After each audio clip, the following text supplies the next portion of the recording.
When it comes to Counter-Strike maps, Chris Orty's profile is most impressive. He made Inferno, Vertigo, Thunder, and a number of others which made their way into early editions of Counter-Strike. You may be familiar with another one of his maps too, Aztec. This map was part of Counter-Strike all the way through until late 2017, when it was taken out, along with Dust 1. I had some fond memories on Aztec, especially back in Counter-Strike Source, where it was quite a common choice in clan matches. You could really lock down that map with a couple of good snipers in key positions. Evidently, the map has fallen out of favour in more recent years, but it still has its supporters. Plus, its location was awesome and it gave us lots of exotic plant props to play with.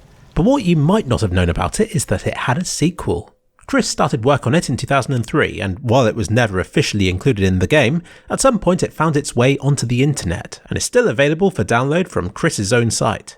I got this and ported it into CSGO, keeping all of the original textures and stuff. It was more difficult than I had imagined, and let's just say it took quite a lot of time which I'm never going to get back. And there are a few differences with it. I had to redo the lighting, and it has the newer CSGO Aztec skybox. But the gameplay should hopefully have remained unchanged from how he envisioned it when he developed it all those years ago. And in case you wonder why there aren't any sounds on it, it's how he intentionally made it. To play the map, check it out on the workshop in this video's description. He even did an interview with CS Nation back in 2004 about the map, going under his mapping alias, Nabi. At the time, he hoped it would be officially included in Counter-Strike Condition Zero, but said that it was ultimately down to Cliff. He developed this map to complement Aztec 1, but hopes that this one is a little bit more balanced. He got help from the Sklam clan to get the timings right and stuff, and simply with that, it has had more balancing than many early maps did. He said that later patches to the map were always an option should it need them. He drew some inspiration from Dust 2, which proved to him that map sequels can be just as fun as the first. He didn't do anything too ambitious with Aztec 2's layout. He stuck to something simple, with good variation in height, which there certainly is. I chose to split the radar in two to make the overview more understandable.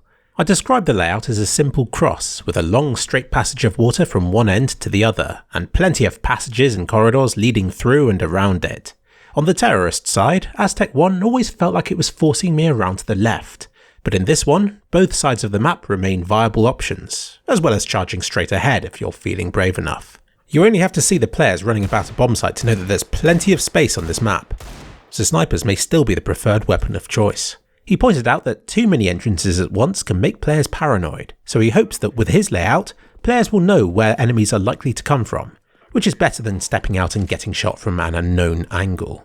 I think there was meant to be more cover than you can see here. He was told in an interview that the bomb sites looked large and open and with very little room for cover, and he said that the final version of the map would have more to hide behind. But of course that never came. So just in case you wonder why the bomb sites are simply large open platforms, now you know. And unfortunately, the version he has on his site seems a little bit older than the ones seen in the previews. From this screenshot you can see more arches and a decoration on the far wall which isn't in the map file that I used from his site. And while my map has a stone walkway, it looks like he later swapped that out for a wooden one, more in line with the one found in the first Aztec. So in other words, if Aztec 2 isn't a good map, blame it on the early version. Below Bombsite B is an inaccessible room where Nabi thanks the Sklam clan and RZA. I did a quick bit of googling and it looks like RZA worked with him on his airstrip map as well, and was actually in charge of the CS Nation site for a while. I love escaping from maps, and I noticed this barred entrance near CT spawn.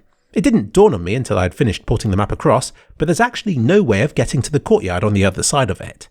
This whole bit of the map is just there, as a sunny, peaceful courtyard that CTs can safely drop their children off at before they go into combat. Maybe. I love unused elements like this. To end this video, I'll upscale some of the textures just because I know that some of you would ask me to if I didn't. I won't be releasing the map upscaled though, and before somebody says it, no, upscaling it isn't the same as just sharpening the textures. Look, this is what it looks like sharpened, and here it is upscaled. Clearly the upscaling also adds more detail and joins stuff together better. Anyway, that's it for Aztec 2. Have fun!